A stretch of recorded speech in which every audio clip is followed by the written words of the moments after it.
नमो अरिहंताणं नमो सिद्धाणं नमो आयरीयाणं नमो उवध्यायाणं नमो लोये सर्वसाहुणम्।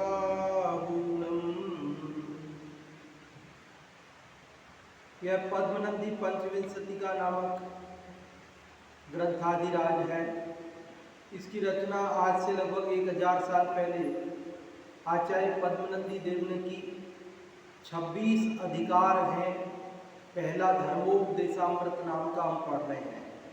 198 श्लोकों में से आज हम 98वें नंबर का श्लोक पढ़ेंगे। 97 पढ़ चुके हैं। धर्म के 10 लक्षणों की चर्चा में उत्तम क्षमा, मार्दव, आर्जव, शौच, सत्य और संयम 6 की चर्चा हो गई। आज 7वां जो उत्तम तप है उसकी चर्चा प्रारंभ हो गई। पढ़ते देखिए।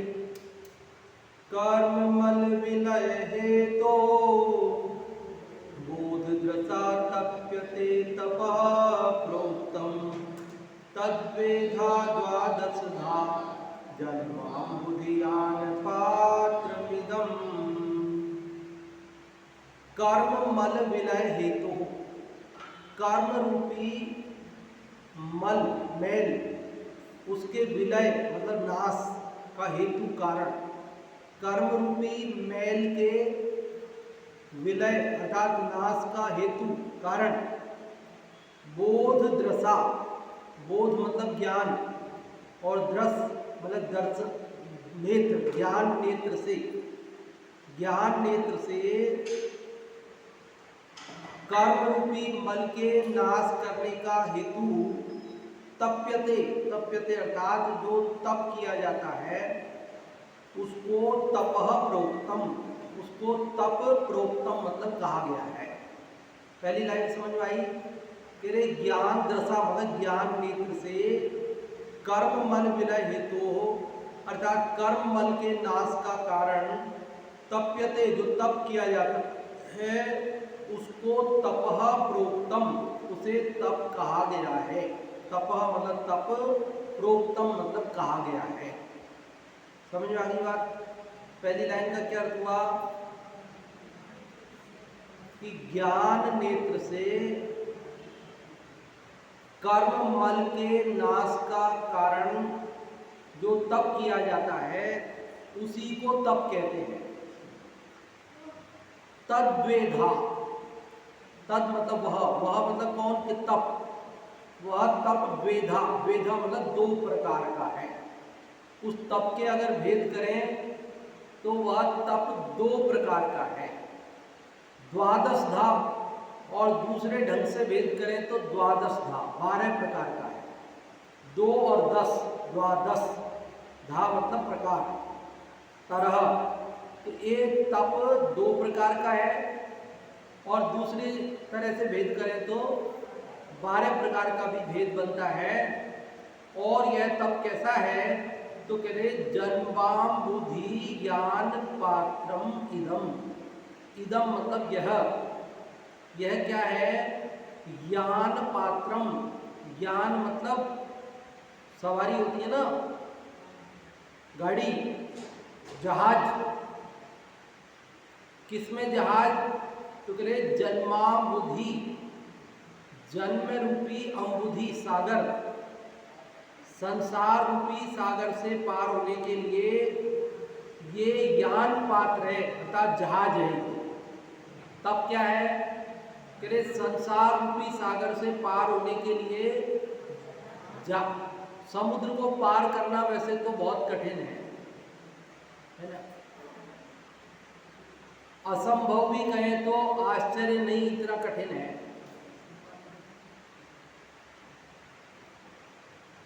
साधारण प्राणी तो समुद्र को पार बिना किसी साधन के तो पार कर ही नहीं सकता है।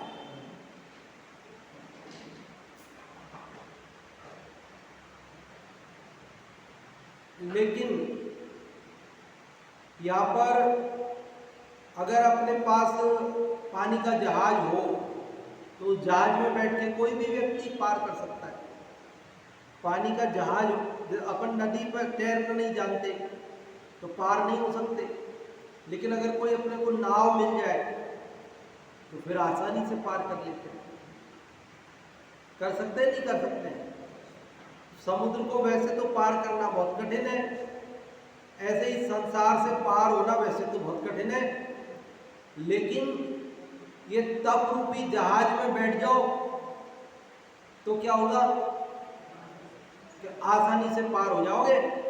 अरे फिर तो क्या होगा, जो लंगड़ा व्यक्ति है ना, जो चल नहीं सकता, वो भी पार हो जाएगा। जहाज में बैठ गया ना, फिर क्या दिक्कत है, फिर तो आसानी से पार हो जाएगा। तो हमको ये जो संसार सागर से पार होना कठिन लग रहा है ना, वो इसलिए लग रहा है क्योंकि हम जहाज में नहीं बैठे। कह जहाज में बैठो ना, शिप में बैठ जाओ तो आसानी से पार हो जाओगे। बोले वो क्या है, वो तप है। तप के जहाज में बैठ जाओ तो पार हो जाओ। मोक्षपुरी को रेल जा रही है, बैठ जाओ, है? तो मोक्षपुरी की रेल क्या है, तप है। तप रूपी रेल में बैठ जाओ तो पार हो जाओ, मोक्षपुरी पहुंच जाओ। इस श्लोक का अर्थ समझ में आया? तप की परिभाषा भी बता दी और तप कैसा है उसकी थोड़ी चर्चा की। थोड़ी चर्चा और अगले श्लोक में करेंगे। यहाँ क्या कहा, फिर से देखिए, बोध दृशा ज्ञान नेत्र से कर्म मल विलय हेतु तप्यते। कर्म मल के नाश के हेतु जो तप किया जाता है, तपः प्रोक्तम, उसे तप कहा गया है। तद्वेधा द्वादशधा, वह 2 प्रकार का और 12 प्रकार का है। जन्माबुधि यान पात्रम इदम, यह जन्म रूपी संसार रूपी अम्बुधि मतलब सागर से पार होने के लिए यान पात्र अर्थात जहाज, शिप, पानी का जहाज है। समझ गए? अर्थ हिंदी वाला पढ़े, देखो, ज्ञान नेत्रधारी साधु जो कर्म क्षय के हेतु तपे, 2 अथवा 12 प्रकार तप भवसागर से पार करें।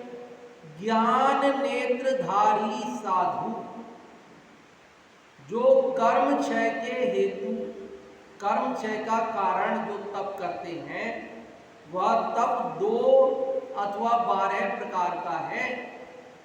वह तप भव सागर से पार करने वाला है। एक एक शब्द बहुत सोच समझकर लगाया जाता है। ज्ञान नेत्र से, देखो तप करते हैं लोग, लेकिन वो तप कर्म मल के नाश का कारण बनने की बजाय कर्म बंधन का कारण बन जाता है। जो संसार सागर से पार होने का साधन बनना चाहिए, वो संसार में ही डूबने का कारण बन जाता है। ऐसा तप करते हैं।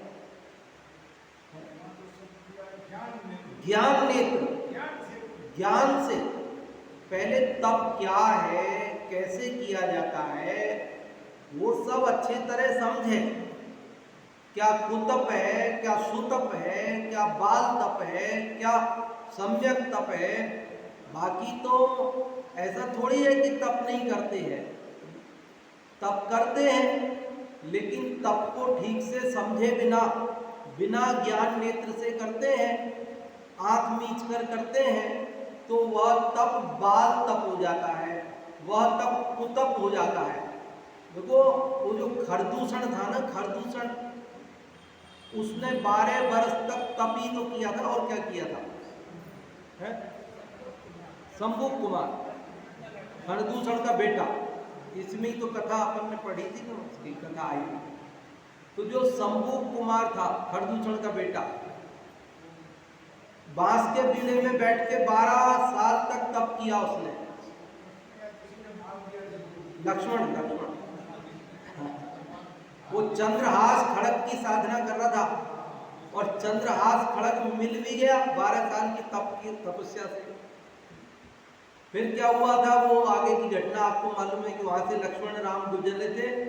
उन्होंने देखा कि भाई ये चमकदार तलवार है, कैसी है, कभी देखी नहीं, और लेकर के जो चला के तो देखे, देखा दिखने में सुंदर है, चलती भी है, और वो बांस के बीड़े पे ही ऐसी चलाई तो वो तो बहुत तो दैवीय अस्त्र था। वो तो 12 साल की तपस्या से प्राप्त हुआ था, साधारण थोड़ी था। बांस का बीड़ा कट गया और अंदर जो शंभु कुमार साधना कर रहा था 12 साल से, उसकी गर्दन भी कट गई, वो मर गया। तो 12 साल तप किया, लेकिन संसार सागर से पार नहीं हुआ, बल्कि संसार सागर में और डूब गया। क्यों? क्योंकि वो तप किया, लेकिन वो कर्म मल विलय का हेतु नहीं, वो संसार सागर के पार होने के लिए ज्ञान पात्र नहीं बना। तो ये सुतप नहीं है। क्या है ये? सुतप।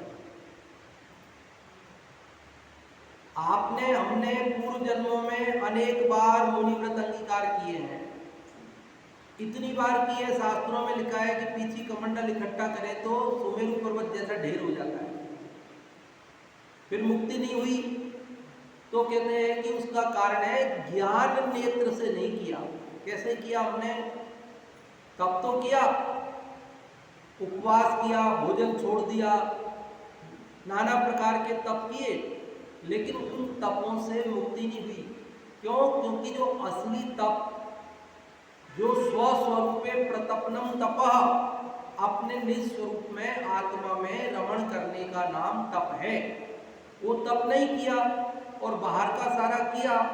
तो उससे क्या हुआ कि पुण्य बंधा, स्वर्ग में गए, देव हुए, यहाँ तक कि हम 9वें ग्रह तक चले गए, लेकिन मुक्ति नहीं हुई, संसार सागर से पार नहीं हो सके, कर्म मल का नाश नहीं हो सका, पाप से बच गए किंतु पुण्य कर्म बंध गया, लेकिन पुण्य और पाप दोनों से पार नहीं हो पाए।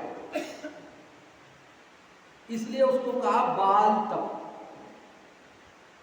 छेड़ाला जी में भी आता है, कोटि जन्म तप तपे, ज्ञान बिन कर्म जन, ज्ञान के बिना कर्म नहीं जाते।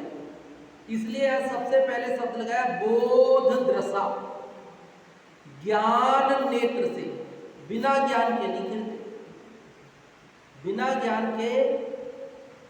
ज्ञान के कर्म नहीं खिलते। तप तो किया, तप नहीं किया सो बात नहीं है। अपन पारसनाथ चरित्र पढ़ते हैं, पारस पुराण, तो वहां पर घटना आती है कि पार्श कुमार जब वन भ्रमण के लिए जा रहे थे, तो रास्ते में उनके नाना जी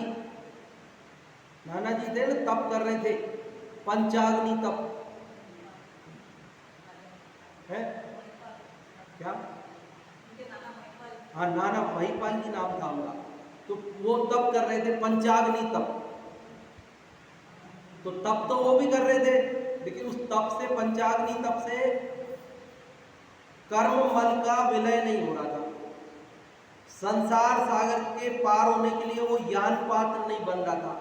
तो पार्थ कुमार ने उन्हें संबोधित किया कि नाना जी, आप जो तप कर रहे हो ये असली तप नहीं है, इससे मुक्ति नहीं होती है, बल्कि इससे हिंसा होती है। ये जो अग्नि आपने जला रखी है, इससे तो जीव मर रहे हैं, और इस लकड़ी के अंदर साक्षात सजीव प्राणी सर्प का जोड़ा अंदर जल रहा है। तो उन्हें विश्वास ही नहीं हुआ कि अंदर कोई सर्प का जोड़ा भी जल सकता है। बाहर के सूक्ष्म जीव तो दिखते नहीं, और अंदर का वो भी दिखा नहीं, अंदर घुस के बैठा था उसमें कहीं। पुरानी लकड़ी होती है ना, खोखल वगैरह में छुप के बैठ जाते हैं। तो नाना जी ने कहा कि अब देखो, और दूसरा कोई कहता तो शायद मानते भी नहीं, और शायद गुस्सा भी हो जाते, और पता नहीं क्या होता। लेकिन नाना जी को बोला ना, नवासे ने बोला,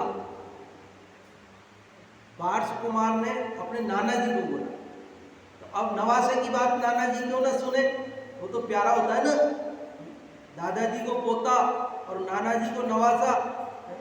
ये तो कहते हैं ना वो मूल से प्यारा ब्याज होता है तो ऐसा वो प्यारा होता है ना, तो उसने कहा। और फिर पार्श कुमार का पुण्य, पार्श कुमार पुण्यात्मा जी, तो उनकी बात कैसे न रुचे, तो उन्होंने उसको चीरा, उसको फाड़ा, लकड़ी को दो फाड़ की उसकी, तो अंदर उसमें अध जले नाग नागिन निकले। तो उन्हें विश्वास हो गया कि अरे हम जिसको तप समझ के कर रहे हैं वो तो असली तप नहीं, इससे तो और हिंसा हो रही है, इससे तो और पाप बंध रहा है, इससे तो हम कर्म मल का नाश नहीं कर पा रहे, बल्कि कर्म मल से और मलिन होते जा रहे हैं। हम संसार सागर से पार नहीं हो पा रहे, बल्कि संसार सागर में हम डूबते जा रहे हैं। तो उनको बात समझ में आ गई, लेकिन जिसकी भली होनहार होती है उसको समझ में आ जाती है, बाकी नहीं आती। इस संसार में कोई तप ना करते हो ऐसे कम लोग होंगे। तप करते हैं, बहुत लोग तप करते हैं, नाना ढंग के तप करते हैं। कोई एक पैर पर खड़े रहते हैं, कोई सिर के बल उल्टे खड़े रहते हैं, कि कितने ही लोग भूमि के अंदर समाधि लेकर केवल मुंह बाहर, नाक बाहर, पूरा शरीर अंदर इत्यादि नाना प्रकार से, कोई जल समाधि लेते हैं, पानी में खड़े होकर, पानी में बैठकर ध्यान करते हैं। नाना प्रकार के उपक्रम तप के नाम पर जगत करता ही है, लेकिन वह तप सम्यक तप न होने से, वह तप ज्ञान नेत्र से न किया गया होने से, वह तप अपने आत्म स्वरूप आत्म ज्ञान से रहित होने के कारण, वह तप केवल शरीर की क्रिया मात्र होने के कारण वो संसार से पार होने का निमित्त नहीं बनता। हाँ, कसाय की मंदता से पुण्य बंध जाता है, स्वर्ग चले जाते हैं, देव बन जाते हैं, उसमें कोई आश्चर्य नहीं, क्योंकि हिंसा मतलब जानबूझ के किसी को मारने का परिणाम नहीं है, लोगों को कष्ट देने का परिणाम नहीं है। अपने तप कर रहे हैं तो कसाई की मंदता का परिणाम तो है, इसलिए पुण्य बंध जाता है। मर रहे जीव वो अलग बात है, पर मारने का अभिप्राय नहीं है ना, इसलिए कसाई की मंदता होने से पुण्य बंध जाता है, लेकिन संसार से पार नहीं होते। इसलिए तप की परिभाषा में ये शब्द बहुत ज्यादा महत्वपूर्ण है। क्या महत्वपूर्ण है?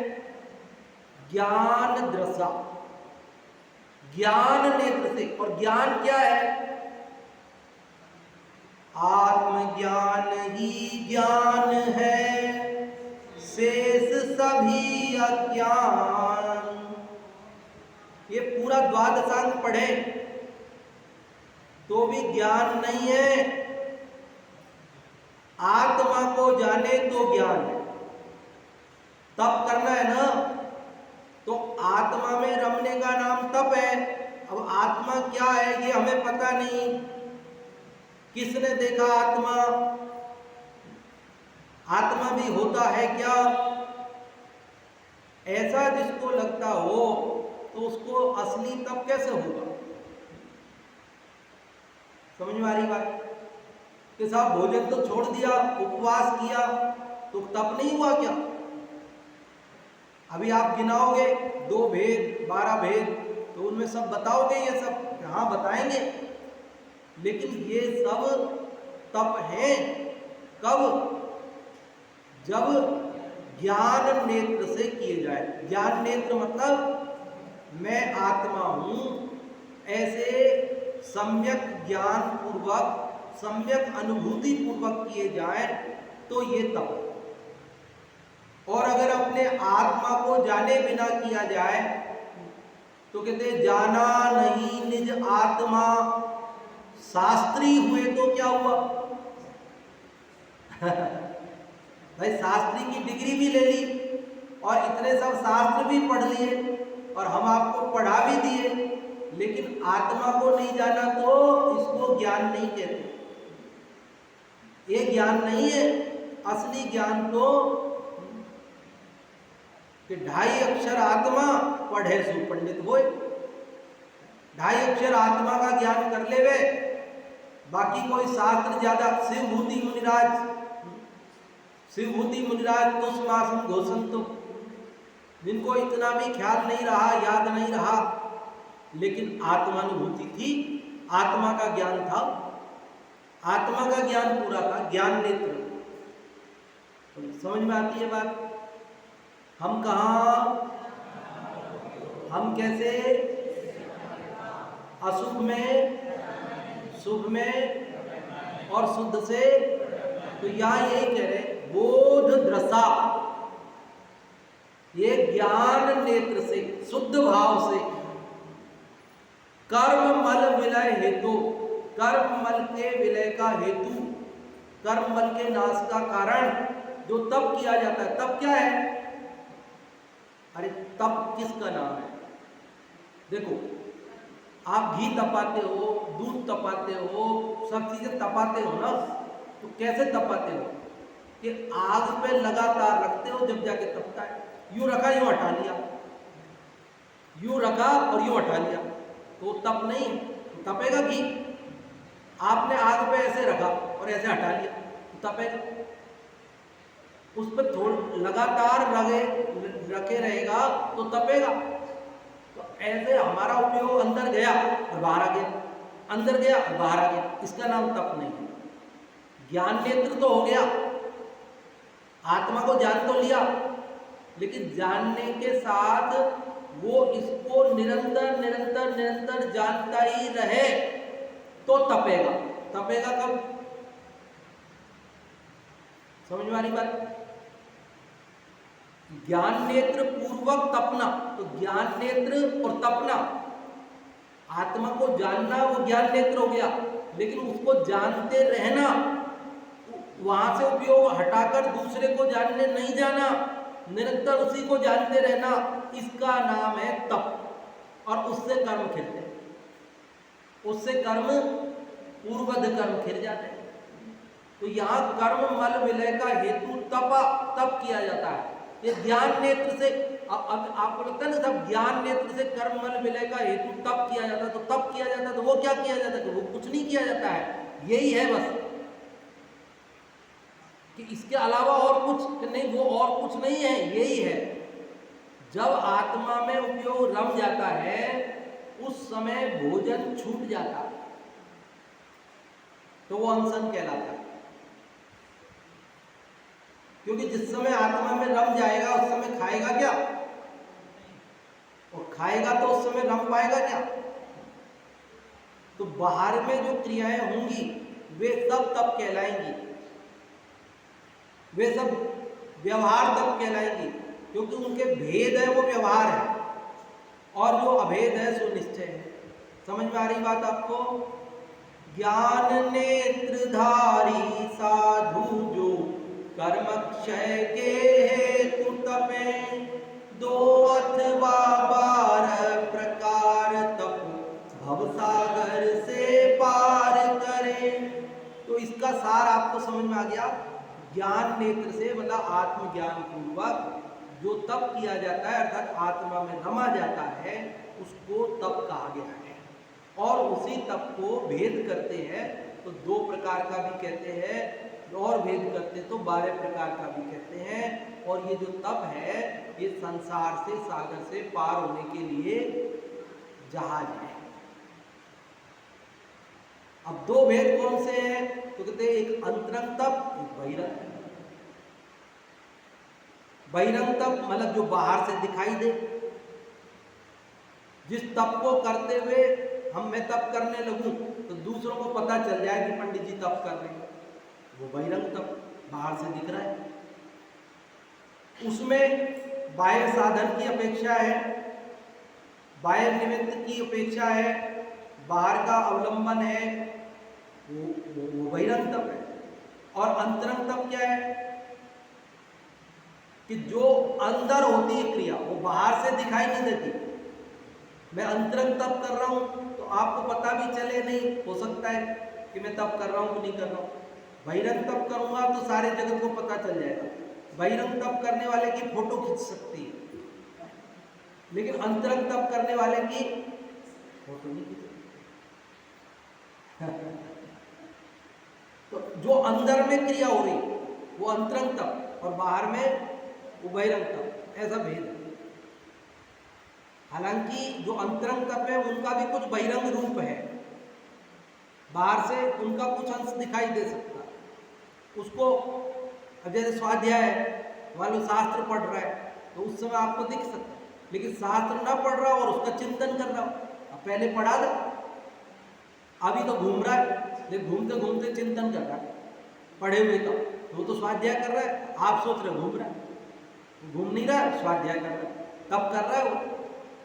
इसलिए अंतरंग तप में आपको पता चले नहीं चले कोई जरूरी नहीं, ऐसा स्वरूप। ये धर्म के 10 लक्षण में 6वें नंबर पे कल जो हमने पढ़ा वो कौन सा था? संयम। और आज 7वें नंबर पे पढ़ रहे हैं, ये क्या है? तप। तो संयम में और तप में क्या अंतर है?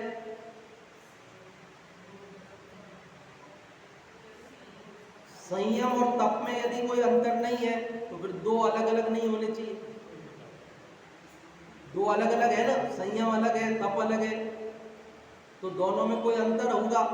वो अंतर क्या है? क्या? हाँ, संयम अनिवार्य है और तप हो भी या ना भी हो, ऐच्छिक, ऐसा।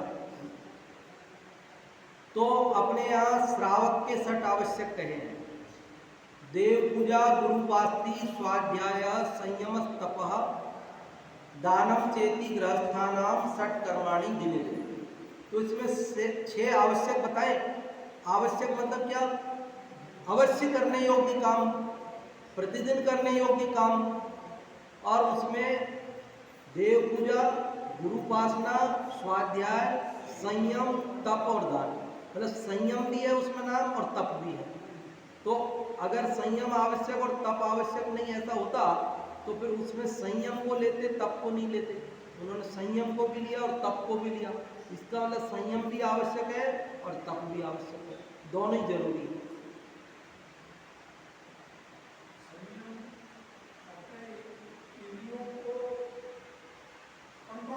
हाँ,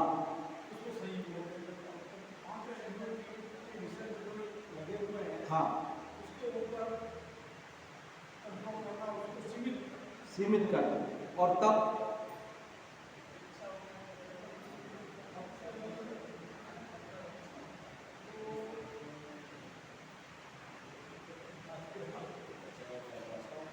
है क्या?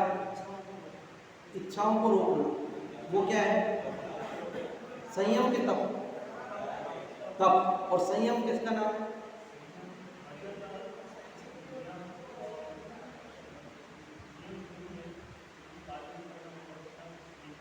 हाँ, और तप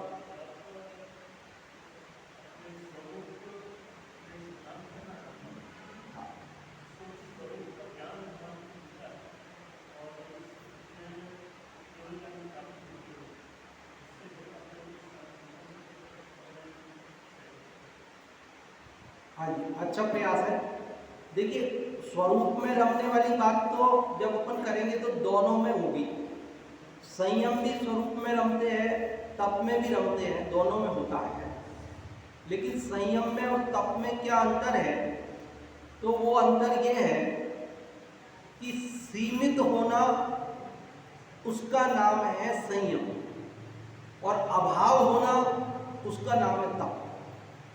संयमनम संयमम, सीमित होना, लिमिटेड होना, उसका नाम है संयम। और अभाव, जैसे इच्छाओं को सीमित करना, वो तो है संयम, और इच्छाओं का अभाव करना वो है तप। जैसे गाड़ी धीरे चलाना, ये तो है संयम, और गाड़ी को रोक देना, चलाना ही नहीं, ये तप। संयम में प्रवृत्ति होती है लेकिन विवेक पूर्वक, और तप में निवृत्ति हो जाती है, प्रवृत्ति होती ही नहीं। कि देखभाल कर चलना ये संयम, और चलना ही नहीं ये तप। मतलब हाँ, हितमित प्रिय बोलना ये संयम, और मौन रहना ये तप। कि मैं अभक्ष्य वस्तु नहीं खाऊंगा, भक्ष्य खाऊंगा, ये संयम, और मैं भक्ष्य भी नहीं खाऊंगा, ये तप।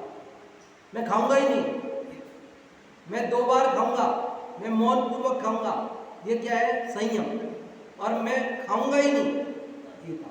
संयम और तप में क्या अंतर है? प्रवृत्ति सीमित होना, इच्छाएं सीमित होना, उसका नाम संयम है, और इच्छाओं का अभाव होना, उसका नाम। एक ही क्रिया में जो प्रवृत्ति का अंश है वो संयम, और निवृत्ति का अंश है वो तप। जितनी प्रवृत्ति उतना संयम, और जितनी निवृत्ति उतना तप। एक क्रिया में भी तप और संयम घटित हो जाए।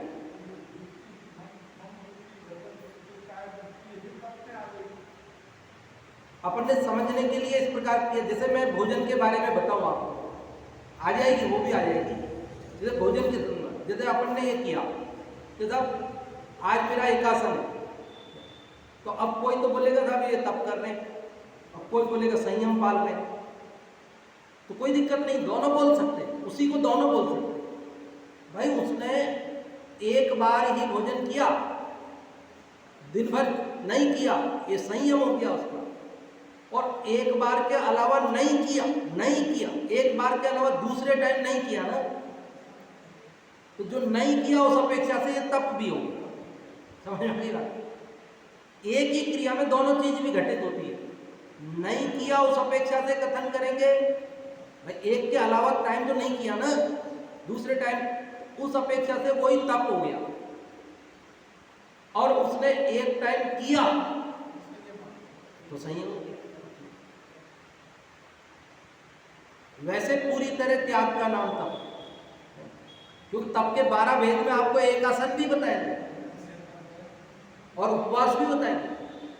फिर आप कंफ्यूज हो गए, जब वो प्रवृत्ति हुई, आप संयम बता रहे थे, तो इसलिए आपको दोनों बातें बताइए कि दोनों तरह से उसके जो निवृत्ति अंश है उस अपेक्षा से उसको कहते हैं तप, और प्रवृत्ति अंश से कहते हैं संयम। क्योंकि संयमित होना, गृहस्थ अपनी इच्छाओं को सीमित करता है, ये उसका संयम है। और कभी कभी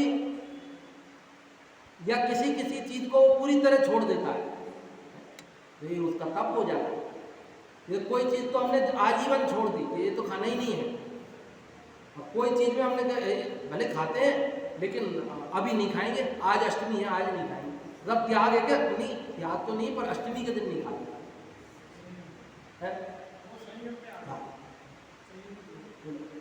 ऐसा लोग पूछते ना कि आप नहीं ले नहीं लेना, क्योंकि आपका त्याग है, नहीं त्याग तो नहीं है पर नहीं लेना, तो क्या है ये त्याग है कि नहीं है? कि पूरी तरह त्याग नहीं है, लेकिन फिर भी हमने उसको सीमित कर रखा है। आज नहीं लेना है, जब नहीं लेना है तब नहीं लेना है, इस परिस्थिति में नहीं लेना है, उस परिस्थिति में नहीं लेना है, तो ये संयम। तो संयम और तप का अंतर समझ में आ गया। संयम अनिवार्य और तप ऐच्छिक, वो वाली बात कम जमती है।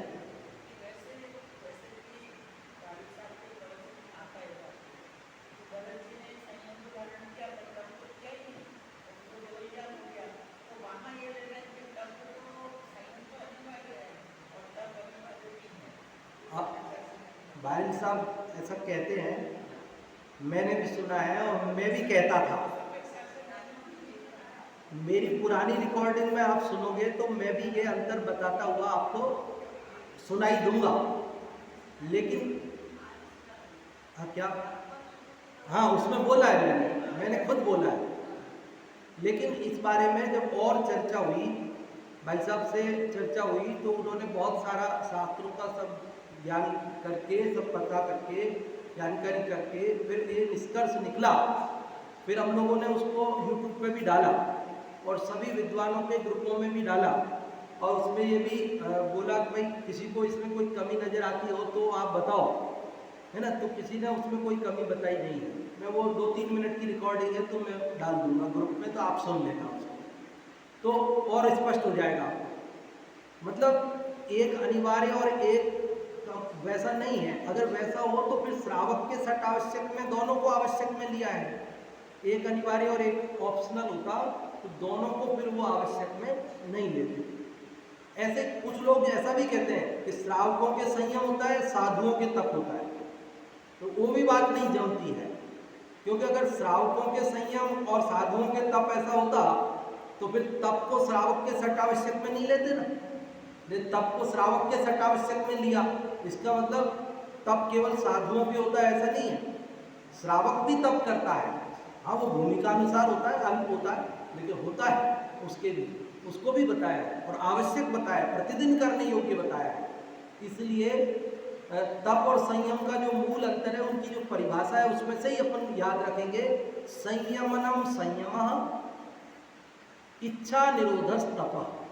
तो संयमित होने का, सीमित होने का नाम, सीमित प्रवृत्ति का नाम संयम है, और प्रवृत्ति नहीं होने का नाम, इच्छाओं का सीमित होना संयम है और इच्छाओं का अभाव होना वो तप है।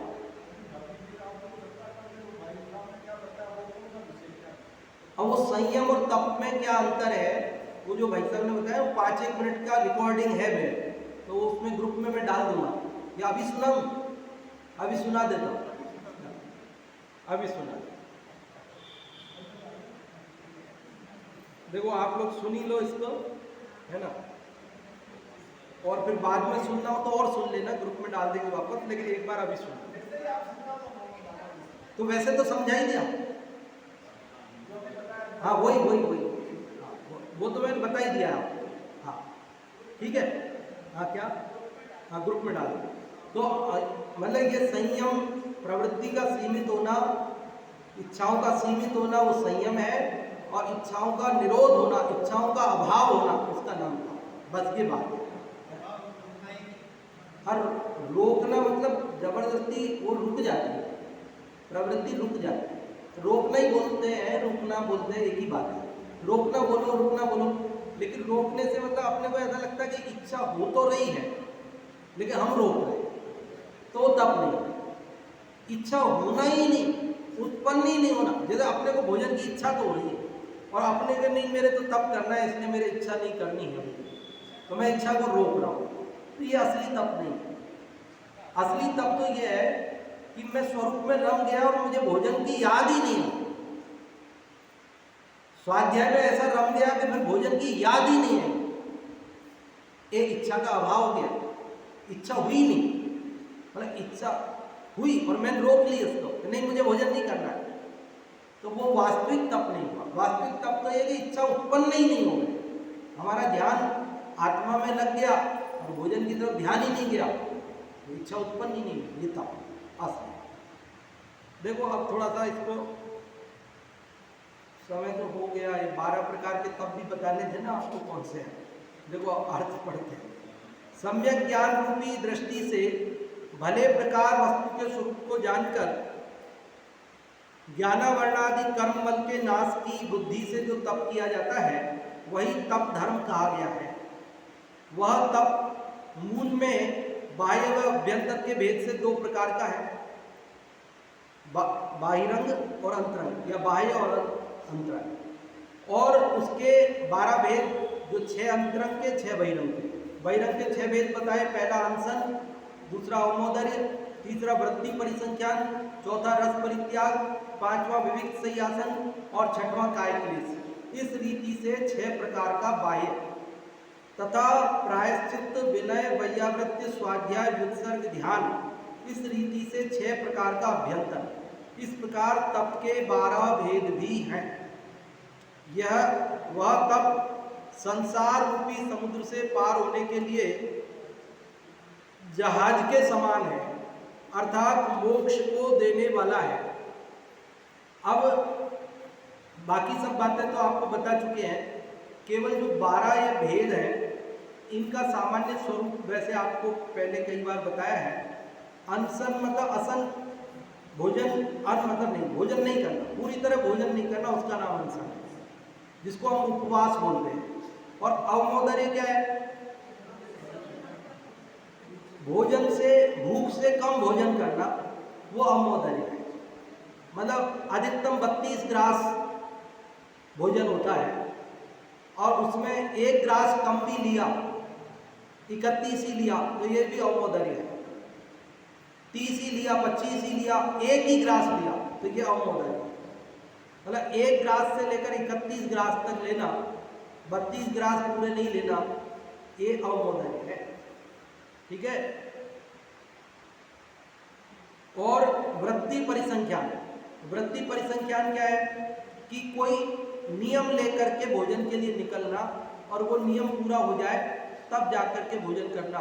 जैसे मुनिराज आहार के लिए जो ऋषभदेव के संदर्भ में आता है कि वो बैल के सींग में गुड़ की भेली, कहीं महावीर स्वामी के बारे में आता है कोई महिला बेड़ियों में जकड़ी हुई आग से, तो ऐसे प्रतिज्ञा, अथवा मैं 4 घरों तक जाऊंगा, आहार की विधि मिली तो लूंगा, नहीं तो 2 घरों तक जाऊंगा, 10 घरों तक ही जाऊंगा, उससे ज़्यादा ऐसे नियम लेकर निकलते हैं। ये सब उनका वृत्ति परिसंख्यान नाम का सब। रस परित्याग में 1 रस 2 रस आदि अथवा सारे रसों का त्याग करते हुए आहार, नीरस आहार ग्रहण करते हैं, ये रस परित्याग है। ज़्यादा विस्तार अभी नहीं करना, समय हो गया है। ठीक है। विविध शय्यासन में क्या है, सोने और बैठने के स्थानों में निर्जंतु स्थान देखते हैं, आराम का ध्यान नहीं रखते, ये उनका विविध शय्यासन था। काय क्लेश कि जब तप करते हैं, जब काया के ऊपर कोई कष्ट आता है, कोई उपसर्ग आता है, उसको सहज भाव से सहन करते हैं, सर्दी गर्मी आदि को, ये सब उनका काय क्लेश नाम का तप है। और प्रायश्चित, जो दोष लग गए हैं उनका प्रायश्चित करते हैं।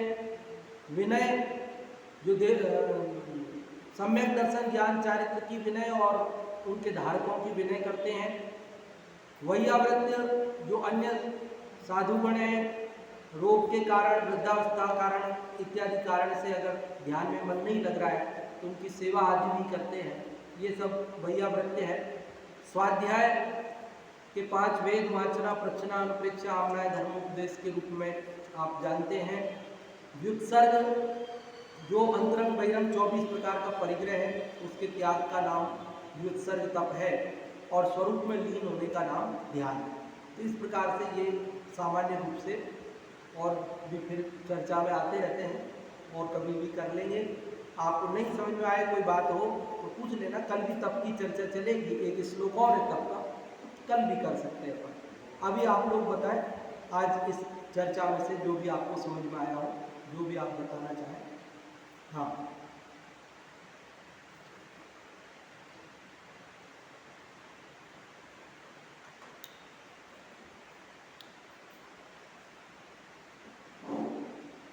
ये 98 श्लोक में उत्तम तप के बारे में बताया है।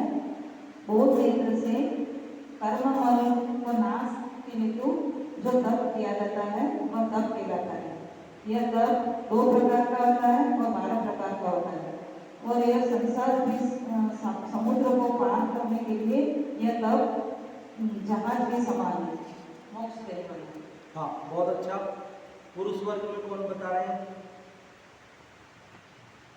हाँ, जो भी बताना चाहते हैं। इस श्लोक में ज्ञान नेत्रधारी साधु अर्थात सम्यक ज्ञान की दृष्टि जिसकी है, ऐसे साधु अपने स्वरूप को समझकर ज्ञानावर्ती कर्म, ज्ञानावर्णार्थी कर्म के नाश के लिए जो तप करते हैं वही सच्चा तप धर्म है।